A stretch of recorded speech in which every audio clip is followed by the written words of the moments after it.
जानकीकान्तस्मरणम्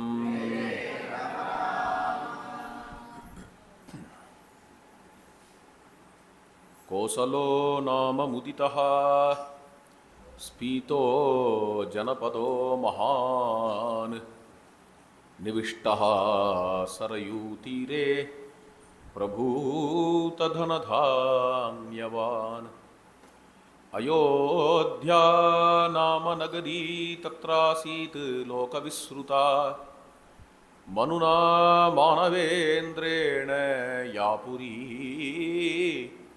निर्मिता स्वयं. வரலாற்று ரீதியாக அயோத்தியினுடைய பெருமைகளெல்லாம் நேற்றைய தினம் பார்த்தோம். ஆன்மீகமாக அயோத்தியாவினுடைய பெருமைகள், அயோத்தியா என்பது ஆன்மீக பூமி, அது விஷயமாக இப்போ பார்க்கலாம் என்று ஸ்ரீ அண்ணாவினுடைய திவ்யதேச வைபவம் என்கின்ற கிரந்தத்தில்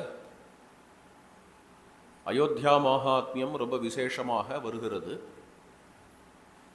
அதில் உள்ள ஸ்லோகங்கள் ஸ்ரீ சத்குருருவாச்ச அயோத்தியாயாச்ச மாஹாத்மியம் வக்ஷ்யாமி பரமம் சுபம் யஸ்யாம் அவததாரைவ வைகுண்டபதிஹ ஈஸ்வரஹ.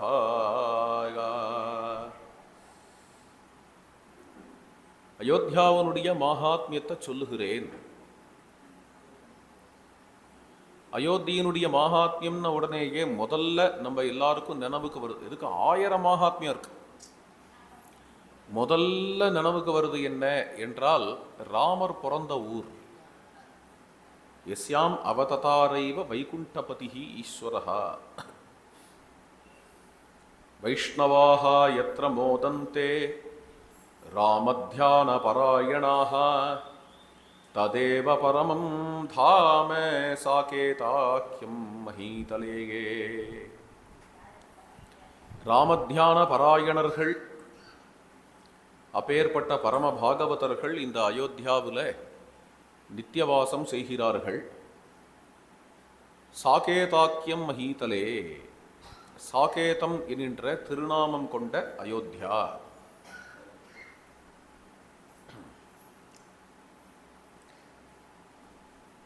அயோத்தியாவுக்கு மற்றும் பல நாமங்கள் உண்டு. நேற்றைய தினமே பார்த்தோம். வெல்ல முடியாததுனால அயோத்தியா என்று பெயர். அதே காரணத்தினாலேயே அபராஜிதா என்றும் பெயர். சாகேதம் என்று ஒரு பெயர், சத்யா என்று ஒரு பெயர். பொதுவாக பிராகிருதத்தில் பாலியில் சையா, சகயா என்றெல்லாம் பெயர். அறிஞர்கள் சில பேர் என்ன சொல்லுகிறார்கள், சாகேதங்கிற சொல்லுதான் சையான்னு பிராகிருதத்தில் ஆயிருக்குன்னு. அடியன் கொஞ்சம் வேற மாதிரி பார்க்குறேன். சத்யா என்கின்ற பெயர் தான் சையா என்று ஆயிருக்கு. ஒரு முக்கியமான விஷயம். ஏன்னா சத்யா என்கின்ற பெயர் வால்மீகி ராமாயணத்தில் இருக்கு. சாகேதம்ங்கிற பெயர் கூட வால்மீகி ராமாயணத்தில் கிடையாது. சத்யா என்கின்ற பெயர் தாம் சத்யநாமாம் திருடதோரணார்களாம் சத்யநாமாம் திருடத்வாராம். பல வேறு இடங்களில் அயோத்தியாவுக்கு சத்யா என்கின்ற பெயர் வால்மீகி ராமாயணத்தில் வரக்கூடிய விஷயமே.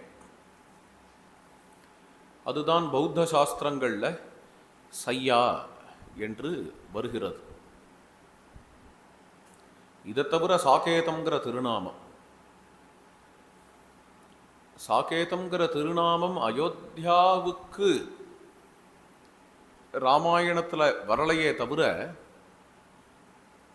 ஆனால் சாகேதம்ங்கிற சொல் ஒரு ஹிந்து சொல்லு தான். இது எப்படி தெரிகிறதுன்னா, வேதத்தில் உள்ள சொல் சாகேதம்ங்கிற சொல் கிருஷ்ண யஜுர்வேதத்தில் சூரிய பகவானை பற்றி வரும்பொழுது சூரியனுக்கு உள்ள திருநாமங்களில் ஒரு திருநாமமாக சாகேதம் என்கிறது வருகிறது. இந்த ஊருக்கு சாகேதம்ங்கிற பெயர் எப்போ வந்ததோ நமக்கு தெரியாது. சூரிய விஷயமான மந்திரத்தில் சாகேதங்கிற சொல் வரும்பொழுது வேத உரைக்காரர் சாயணாச்சாரியர் அவர் பாஷ்யம் பண்ணும் பொழுது கிதி சஞ்ஞானே என்ற தாத்துவிலிருந்து வந்தது சாகேதம்ங்கிற சொல் என்று கூறுகிறார். கித்து தாத்து, கித்து அப்படின்னா ஞானம்னு அர்த்தம். ஆ சமந்தாத்து கேதேன ஞானேன சகிதம் சாகேதம். எல்லா இடத்துலையும் ஞானமயமாக இருக்கிறதுனால சாகேதம் என்று பெயர். இந்த ஊருக்கும் அது மாதிரி தான் இந்த பெயர் வந்திருக்கணும். ஞானமயமான புரி என்கிறதுனால, அல்லது சைத்தன்யமயமான புரி, பிரக்ஞாமயமான புரி, உணர்வுமயமான புரி என்கிறதுனால சாகேதம் என்ற பெயர் அயோத்தியாவுக்கு நன்கு பொருந்தும். வேதத்து பிரகாரம் இப்போ சொன்னேன் இந்த விஷயத்தை. ஆக சாகேதம், சத்யா, அயோத்தியா, அபராஜிதா இதெல்லாம் இதனுடைய பெயர். மேலும் நம்மளுடைய ஹிந்து பரம்பரைகளில் ராமருக்கு பல வேறு இடங்களில் சாகேத ராமன்னு பெயர்.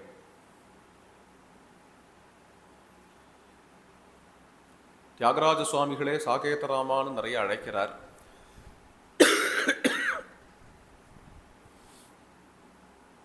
அதனால சாகேதம் என்கின்ற திருநாமம் ரொம்ப சம்பிரதாயமான திருநாமம் தான். அயோத்தியா, மதுரா, மாயா, காசி, காஞ்சி, ஹ்யவந்திகா, புரி, துவாரவதி சைவ சப்தைதா மோட்சதாயிகாஹ. 7 க்ஷேத்திரங்கள் மோட்சத்தை கொடுக்க வல்ல க்ஷேத்திரங்கள். அயோத்தியா, மதுரா, ஹரித்வார், காசி, காஞ்சி, அவந்தி, உஜ்ஜைன், அதன் பிறகு துவாரக. தாசாம் மோட்சபுரீணாம் து பிரதமா லோகபாவனி அயோத்தியா நகரி திவ்யா ராஜதே சரயூதடே. இந்த 7 மோட்சபுரிகளில் முதல் பெயராக வரக்கூடியது அயோத்தியா என்கிறது. சரையூ நதிக்கரையில் ரொம்ப விசேஷமாக பிரகாசிக்கிறது. அயோத்தியாமிக பூலோகே வைகுண்டேபி அபராஜிதாம் ஜஹாதி நைவ லோகே ஷஹா தேவோ நாராயண பிரபு. பகவான் நாராயணன் இந்த அயோத்தியாவை விடுறதே இல்லை என்று இந்த ஸ்லோகம். பகவான் நாராயணன் வைகுண்டத்தில் உள்ள அயோத்தியாவையும் விடுறது இல்லை, பூலோகத்தில் உள்ள அயோத்தியாவையும் விடுறது இல்லை என்று அழகா அமைஞ்ச ஸ்லோகம். ஆக 2 அயோத்தியா இருக்குன்னு தெரிகிறது. திவ்ய பௌம அயோத்தியாதி தெய்வதா என்று சுவாமி தேசிகன் ராமரை அழைக்கிறார் ரகுவீர கத்தியத்தில். திவ்யமான அயோத்தியா, திவ்யம்னா வைகுண்டத்தில் இருக்கிற அயோத்தியா, பௌம பூலோகத்தில் இருக்கிற அயோத்தியா, இது 2த்துலேயும் வாழும் தெய்வமே என்று அழைக்கிறார். திவ்ய பௌம அயோத்தியாதி தெய்வதா. திவ்யமான அயோத்தியாங்கிறது என்ன என்று நம்ம புரிந்து கொள்ளணும். திவ்யமான அயோத்தியாங்கிறது வேற ஒன்றும் இல்லை, மோட்சம்தான். சாஸ்திரங்கள்லாம் மோட்சத்துக்காக தான், மோட்சத்தை அடையிறதுக்கான வழியை சொல்றதுக்காக தான் வந்தது சாஸ்திரங்கள்லாம். மோட்சம்தான் பரம புருஷார்த்தம். இவ்வளவு மார்க்கங்கள் இருக்க, எல்லாம் மோட்சத்துக்கு போகிறதுக்கு வழி என்னன்னு தான் நமக்கு சொல்கிறது. சாங்கியமோ, யோகமோ, வேதாந்தமோ, ஒரு கால் நியாய வைசேஷிகங்கள் உள்பட எல்லாத்துலேயும் மோட்சம்னு ஒன்று இருக்குது. மோட்சங்கிற சம்ஸ்கிருத சொல்லுக்கு அர்த்தம் வேணும்னா, தமிழில் அர்த்தம் கொடுக்கணும்னா விடுதலை. விடுதலை தான் கிடச்சுருத்தேன். ஆகஸ்ட் 15, 1947 விடுதலை கிடச்சிதே. Swaraj is my birthright. Swaraj கிடச்சிதே. உபனிஷத்தில் ஸ்வராஜ்யம்தான் புருஷார்த்தம்னு சொல்கிறது. ஆப்னோதி ஸ்வராஜ்யம் ஆப்னோதி மனசஸ்பதி. ஸ்வராஜ்ங்கிற வார்த்தையே தைத்திரிய உபனிஷத்து உபயோகப்படுத்துறது. ஆப்னோதி ஸ்வராஜ்யம். ஸ்வராஜ்யம்ங்கிறது வேற ஒன்றும் இல்லை, விடுதலை தான். விடுதலை தான். ஆகஸ்ட் 15 கிடச்சி கொடுத்தேன்னு அந்த விடுதலையை சொல்லலை இங்கே சாஸ்திரம். அப்போ விடுதலைக்கு பல அர்த்தம் இருக்கும். ஜெயிலில் இருக்கிறவருக்கு ஜெயிலேருந்து வெளியில் வரதே விடுதலை. வேற யாரோ வெளிநாட்டவன் நம்மளை ஆட்சி புரியறான்னு அவனை அனுப்பி வச்சுட்டு நம்மளே ஆள்றது விடுதலை. அப்படி அவனை அனுப்பி வச்சாலும் உடலால் அவனை அனுப்பி வச்சோமே தவிர இன்னும் மனசுனால அவனை அண்டி தான் இருக்கோம். அதுலேருந்து வெளியில் வரணும் அப்படிங்கிற விடுதலைன்னு ஒன்று உண்டு. அவன் ஆண்டுட்டு போயிட்டான். இன்னும் 40-45 வருஷம் ஆறுது. அதையும் தாண்டியே ஆயிடுத்து. 75 வருஷம் ஆயிடுத்துன்னு நினைக்கிறேன். அமிர்த மகோத்சவம்லாம் நடந்தது. எங்கேயோ இருக்கேன் நான், இந்த காலத்துலேயோ. இப்போதான் 75 வருஷம் ஆயிடுத்து. ஆகியும் கூட இன்னும் அவன் ஆண்ட அந்த ஷாக் நம்மளை விட்டு போகலை. வெள்ளக்காரனை பார்த்தா பிரமிச்சு போய் நிற்கிறான். சைக்கலாஜிக்கலா அந்த அளவுக்கு அஃபெக்ட் ஆகிருக்கும். அவன் ரொம்ப வசதி. கொஞ்சம் கொஞ்சமாக அதுலேயும் வெளில வந்துட்டுருக்கோம். அடுத்தடுத்த தலைமுறையில் பார்த்தேன்னா முன்னாடி இருந்தவர்களுக்கு வெள்ளக்காரனை பார்த்து என்ன பிரமிப்பு இருந்ததோ அது நமக்கெல்லாம் இல்லை. அதுலேருந்து வெளியில் வந்துட்டுருக்கோம். இருந்தாலும் விடுதலை, இதெல்லாம் விடுதலைக்காக சொல்ல வரேன். மாதிரி விடுதலைக்கு பல அர்த்தம் இருக்கலாம். பொதுவாக சாஸ்திரங்களில் உள்ள விடுதலை அப்படிங்கிறது மறுஜன்மா இல்லாத பண்ணுறது என்கின்ற விடுதலையை சொல்லுகிறார்கள். அதுவும் உண்மைதான். ஆனால் எல்லாத்தையும் தாண்டி முக்கியமாக யோக சாஸ்திரத்தில் நம்ம மனசில் என்ன ஒரு காமம், குரோதம், லோபம், மோகம், மதம், மாத்சரியம் என்கின்ற இந்த உணர்ச்சிகள்லாம் இருக்கோ, இதிலேருந்து விடுதலை பெறுவது தான் விடுதலை. ஆழ்வாரும் அதை தான் சொல்கிறார். அற்றது பற்றனில் உற்றது வீடு. முடிஞ்சது. சிம்பிளாக சொல்லிவிட்டார். இந்த விடுதலை அப்படின்னு மோட்சங்கிறதுக்கு லிட்ரல் மீனிங் விடுதலை. ஆனால் தமிழில் அந்த மோட்சத்தை சொல்லும் பொழுது எப்படி சொல்கிறோம்னா வீடுங்கிற சொல்லுனால சொல்கிறோம். ரொம்ப அருமையான சொல்லுது. தெரியல, வீடுங்கிற சொல்லுக்கும் விடுதலைக்கும் தொடர்பு உண்டான தமிழ் அறிஞர்களை கேட்டு தான் தெரிஞ்சுக்கணும். சப்த சாமியம் இருக்கு. வீடு, விடுதலை. உண்மையில வீடுங்கிற சொல்லுக்கு ஹோம்னு அர்த்தம். வீடு. மராட்டிக்காரர்கள்லாம் மாஹேர் அப்படின்பா. நேட்டிவ். பண்றப்பூருங்கிறது எங்களுக்கு மாஹேர் அப்படின்பா. மாய்காகர் அப்படின்பா இங்கே ஹிந்தியில். வீடு நிவர்த்தி மாஹேர சமர்த்தராமதாஸ் சொல்றார். நிவர்த்தின்னா என்ன? மோட்சம். மோட்சம்ங்கிறது எனக்கு நேட்டிவ் அப்படிங்கிறார் சமர்த்தராமதாஸ். நிவர்த்தி மாஹேர. அப்போ அது மாதிரியான ஒரு நேட்டிவ் வீடு. அறம் பொருள் இன்பம் வீடு. எது வீடு அப்படின்னு புலன்களுக்கு அடிமைப்பட்டு கிடக்கிறது வீடு கிடையாது. அந்த புலன்களை கடந்து புலன்களையும் தாண்டி உள்ள நம்முடைய சொரூபத்தில் நாம் நிற்கிறது வீடு. அற்றது பற்றனில் உற்றது வீடு. அதுக்கு தான் பேரின்பம்னு பேர். புலன்களை கடந்து சென்று நாம் நம்மிடத்தில் இருக்கிறதுக்கு தான் பேரின்பம்னு பேர்.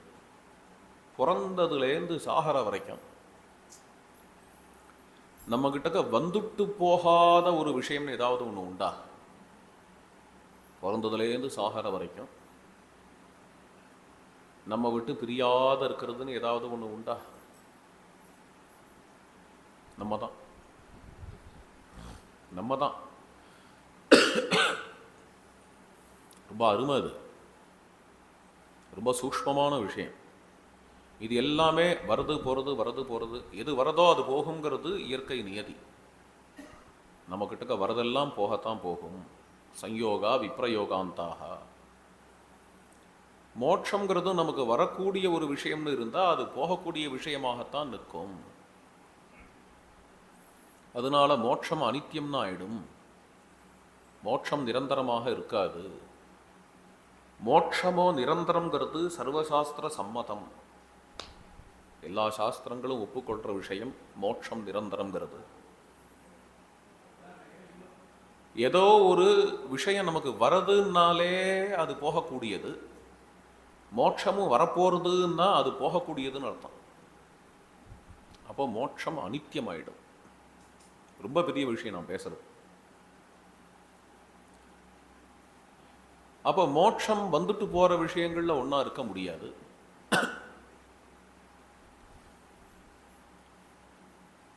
மோட்சம் என்கின்ற விடுதலை நித்தியமாக இருக்கிற பட்சத்தில், சாஸ்வதமாக இருக்கிற பட்சத்தில் அது இருந்துட்டு தான் இருக்க முடியும்.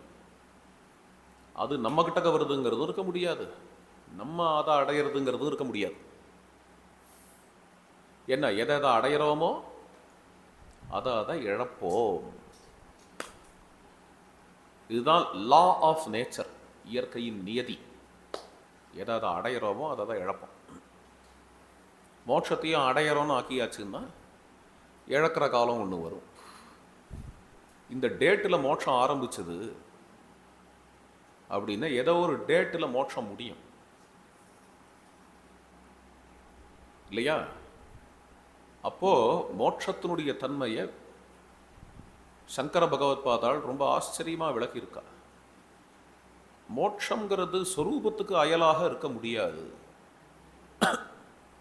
முக்திர் ஹித்வா அந்யதா ரூபம் ஸ்வரூபேண வியவஸ்திதி.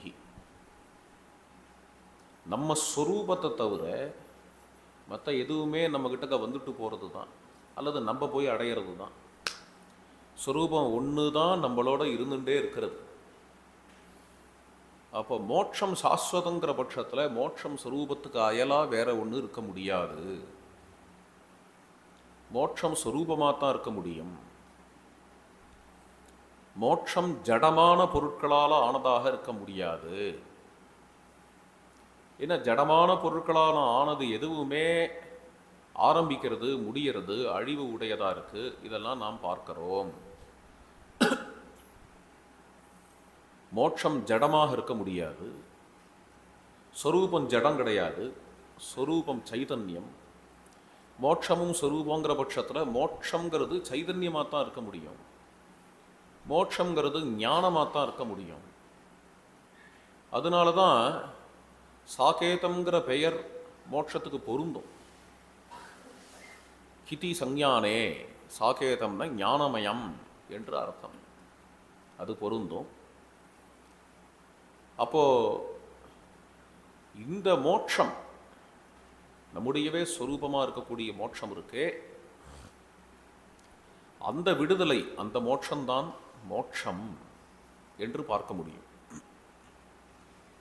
இது ரொம்ப சூக்ஷ்மமான விஷயம் அடியேன் சொல்றது. ஆனால் பொதுவாக வைகுண்டானுபவம், அதில் எம்பெருமான தரிசனம் பண்ணுறது, அந்த எம்பெருமானோட விளையாடுறது முதலிய அனுபவங்கள்லாம் ஒரு பக்தனுக்கு வருகிறதே, அந்த வைகுண்டானுபவம் அப்படிங்கிறதே வந்துட்டு போகிறதா தானே ஒன்றா இருக்குது, அல்லது நம்ம அடையப்படுறதா ஒன்றா தானே இருக்குது. அப்போ அதை மோட்சம்னு சொல்ல முடியாது, அது அழிவுடையது அப்படின்னு சொல்லி ஆகணுமே அப்படிங்கிற நிலை வரும்பொழுது அப்போதான் ரொம்ப அபூர்வமான ஒரு விஷயத்தை சில மகான்கள் நமக்கு காட்டி கொடுத்துருக்கா.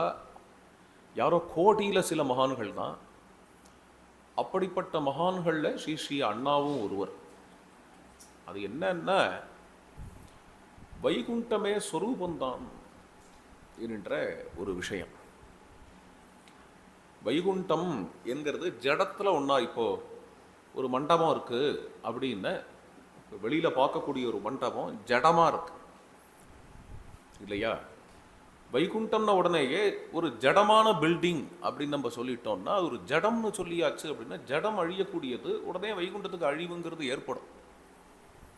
பிரம்மதேவன் வைகுண்ட தரிசனம் பண்ணார்னு வரதே பாகவதத்தில். வைகுண்டம், அப்படி வைகுண்டத்துக்கு போறார். எப்படி போறார்? என்ன சிருஷ்டி பண்ணவர் யாருங்கிறத இங்கேயும் அங்கேயும் தேடி கண்டுபிடிக்க முடியாம கடைசியா அவருக்கு உள்ளேந்தே ஒரு உபதேசம் கிடைக்கிறது. தவம் செய். தவம் செய்யறதுன்னு என்ன? வெளியில தேடாதே, உள்ள தேடு என்கிறது அதுக்கு அர்த்தமும் புரிகிறது. அர்த்தம் புரிஞ்ச உடனே கண்களை மூடிக்கொண்டு தியானத்தில் உட்காருகிறார். உட்காந்துண்டு எண்ண அலைகள்லாம் ஓயறது, சித்தவருத்திகள்லாம் ஓயறது. மனசு, புத்தி, அகங்காரம் எல்லாத்தையும் கடந்து போறார். மகத்தத்துவத்தையும் கடக்கிறார், அகங்கார தத்துவத்தையும் கடக்கிறார். பெரும் பாழேயோ என்று ஆழ்வார் பாடுகின்ற, பெரும் பாழ் என்று ஆழ்வார் மங்களாசாசனம் செய்யக்கூடிய அவ்யக்த பிரகிருதியையும் கடக்கிறார். எல்லாத்தையும் கடந்து கடைசியாக ஆழ்வார் எந்த பரமபதத்தை சாட்சாத்கரிச்சாரோ புளிய மரத்து பொந்துல, அதே பரமபதத்தை பிரம்மதேவன் சாட்சாத்கரிக்கிறார். நான்முகன் பெற்ற நாடுன்னு பெயர் வைகுண்டத்துக்கு. எங்க சாட்சாத்கரிக்கிறார்? எங்க சாட்சாத்கரிக்கிறார் அப்படின்னா சொரூபத்தில். அந்த சொரூபத்திலேயே நாராயண சாட்சாத்காரம், சொரூபத்திலேயே நாராயணனோட சம்பாஷணை, சொரூபத்திலேயே நாராயணன் ஞானோபதேசம் பண்றான். எல்லாம் சொரூபத்திலேயே நடக்கும். சின்மயம், இதுதான் வைகுண்டத்தை சின்மயம்னு சொல்றது.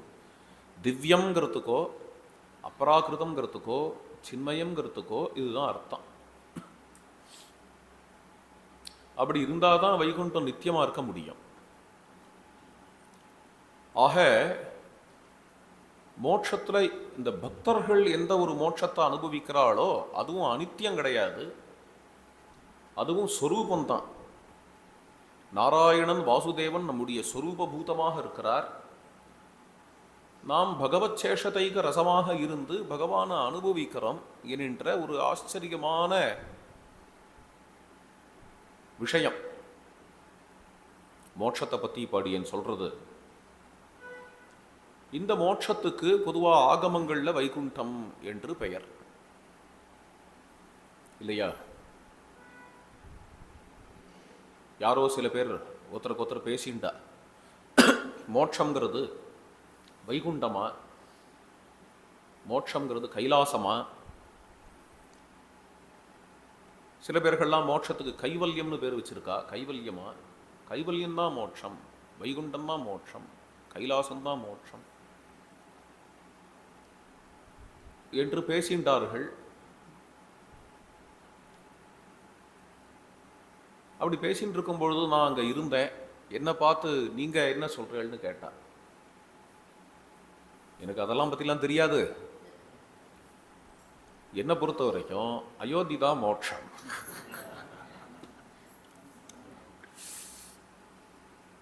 அத்திர பிரம்ம சமஸ்னுதே, அயோத்தி தான் மோட்சம் அப்படின்னு சொல்கிறேனே தவிர உண்மையிலேயே வேதத்தில்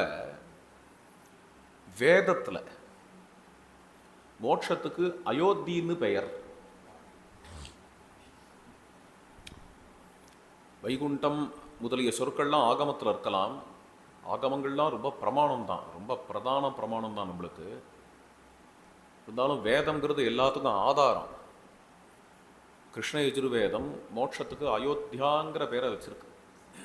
அஷ்டாச்சக்ரா நவத்வாரா தேவானாம் பூரயோத்யா தஸ்யாகும் ஹிரண்மய கோஷः சொர்கோ லோகோ ஜோதிஷாவிருதः யோ வைதாம் பிரம்மணோ வேத அமிர்தேனாவிருதாம் புரீம் தஸ்மை பிரம்ம ச பிரம்மா ச ஆயுஷ்கீர்த்திம் பிரஜாம் ததுஹுன்னு மந்திரம். இதுவே அதர்வண வேதத்துலேயும் வருது. தேவானாம் பூஹு அயோத்தியா. நித்திய திருப்தர்களுடைய பூஹுன்னா புறம், அயோத்தியா. தஸ்யாகும் ஹிரண்மய கோஷா, அந்த அயோத்தியாவில் ஹிரண்மயமான கோஷம் இருக்கிறது. இதுக்கு தான் சொர்க்கம்னு பெயர், சொர்க்கோ லோகா. இது ஜோதிர்மயமானது, ஜோதிஷா ஆவிருதா. யோவா ஏதாம் பிரம்மணோ வேத அமிர்தேன ஆவிருதாம் புரீம். இது அமிர்தத்துவம் வாய்ந்த புறம். இதற்கு பிரம்மபுரம் என்று பெயர். இதை யார் தெரிஞ்சுக்கிறாளோ அவளுக்கு பிரம்மமும் பிரம்மாவும் அனுகிரகம் செய்கிறார்கள். தஸ்மை பிரம்மச்ச பிரம்மாச்ச. அது அப்படின்னு மந்திரத்தினுடைய அர்த்தம். ரொம்ப அருமையான மந்திரம் அது. இங்க மோட்சத்தை பத்தி சொல்லும் பொழுது மோட்சத்துக்கு வேதம் வச்ச பெயர் இது அயோத்தியா.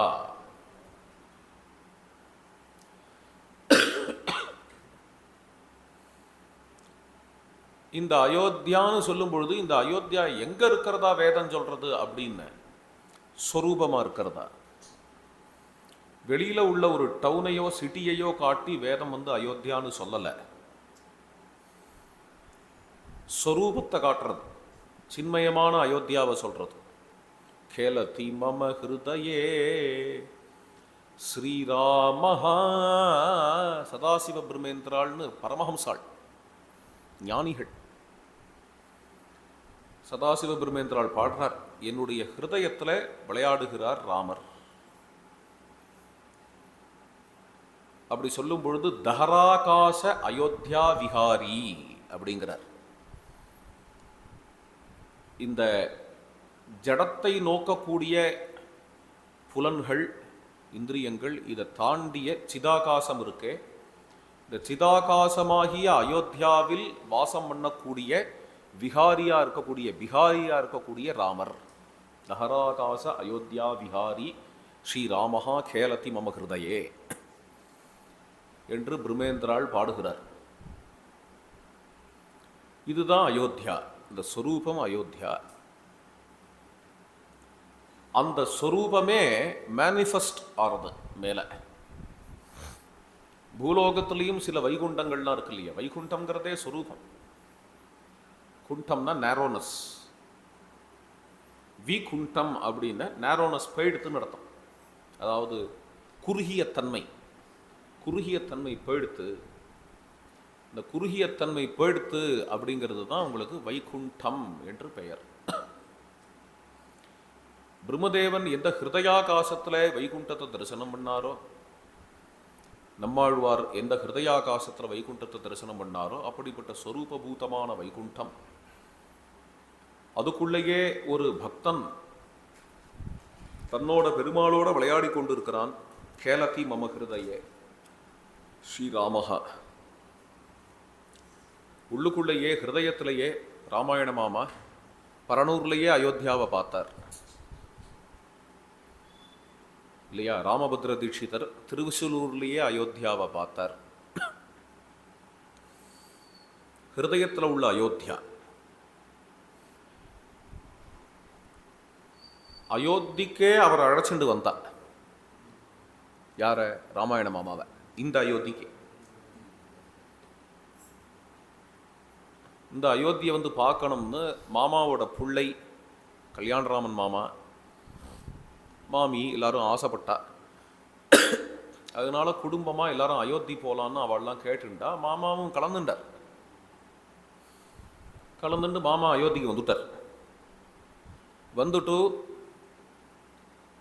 தன்னோட மனைவி, தன்னுடைய புள்ளை, இன்னும் சில பந்துக்கள் எல்லாரையும் பார்த்து சரையூல காலம்பரை ஸ்நானம் பண்ணிட்டு எல்லாரையும் பார்த்து சொன்னார், அயோத்தியில் எல்லா இடமும் சுற்றி பார்த்துட்டு வாங்கோ. சுற்றி பார்த்துட்டு வாங்கோவா? நீங்கள் என்ன பண்ண போகிறீர்கள்? நான் இங்கே இருக்க போகிறேன். சரையூ நதிக்கரையில் ராமாயண பாராயணம் பண்ணிட்டு உட்காந்து விட்டார். இல்லை அது இருக்குது, இதுக்கு பார்க்க வேண்டாமா, அதெல்லாம் பார்க்க வேண்டாமான்னு. ராமாயண பாராயணம் அதை பார்க்குற நேரத்தில் கொஞ்சம் போயிடும். அந்த ஆள் அது புரியாத விஷயம், அந்த பக்தி புரியாது. விலட்சணமான பக்தி அது. ராமாயண பாராயணத்துக்கு அவ்வளோ முக்கியத்துவம், அவ்வளோ முக்கியத்துவம். நம்ம எங்கேயாவது சுற்றி பார்க்கணும்னு போனோம்னா ராமாயண பாராயணம் போயிடுமேங்கிற அளவுக்கான ஏதோ ஒரு பக்தி. இது லோகாதீதமான பக்தி. இது இவ்வளோ தூரம் ஆல்தவே வந்துட்டு சரையூ நதி கரையில் உட்காந்துட்டு அவர் பாட்டுக்கும் ராமாயண பாராயணம் பண்ணிட்டு இருக்கார். ஊர் முழுக்க சுற்றி பார்த்தவா சுற்றி பார்க்கறது மூலமாக எந்த ஒரு ஆனந்தத்தை அடையிறாளோ அந்த ஒரு பேரின்பத்தை அவர் பாராயண சரை நதிக்கரையில பாராயணம் பண்ணியே அடையிறார். அவர் அடையிறார். அப்போ அயோத்தியாங்கிறதுக்கு முக்கியார்த்தம் எது அப்படின்னா சொரூபத்தில் உள்ள அயோத்தியா. சொரூபத்தில் உள்ள அயோத்தியா, அயோத்தியாங்கிறதுக்கு முக்கியார்த்தம். அந்த அயோத்தியாவினுடைய ஃபர்தர் மேனிஃபெஸ்டேஷன் வெளிப்பாடு எதுன்னு நம்ம ஓடி ஓடி வரோமே வருஷா வருஷம் இந்த அயோத்தியா. பக்தாளுக்கெல்லாம் வேணுமே, வேணும். ஒரு சில பேர்கள் அப்படியே பாராயண நிஷ்டையா இருப்பா. அந்த அந்த ஒரு நிலையை எல்லாரும் அடைஞ்சிட முடியாது. கிரிதர் மாமாவை பத்தி நீ காலம்பரம் தான் சொல்லிட்டு இருந்தோம். பாராயணம் பண்ணும் பொழுது ஒரு டிஸ்டர்பன்ஸ் வந்துடக்கூடாது அவருக்கு. பகவத் விஷயம்தான், இப்படி ஒன்றும் வேற ஏதோ கிடையாது, வேற ஏதோ லௌகீகம் கிடையாது, பகவத் விஷயம்தான். ஒரு கிருஷ்ணாவதாரம் வருது, என்ன அந்த இதெல்லாம் கொண்டு வரலாமா, லட்டு கிட்டு சீடையெல்லாம் எடுத்துன்னு வரலாமா, ஒன்றும் இல்லை, விளக்கு அணைஞ்சு போயிடுது, விளக்கை ஏற்றலாமா அப்படின்னு ஏதாவது அப்படி இப்படி பண்ண ஆரம்பிச்சா பாராயணம் டிஸ்டர்ப் ஆகுதுங்க.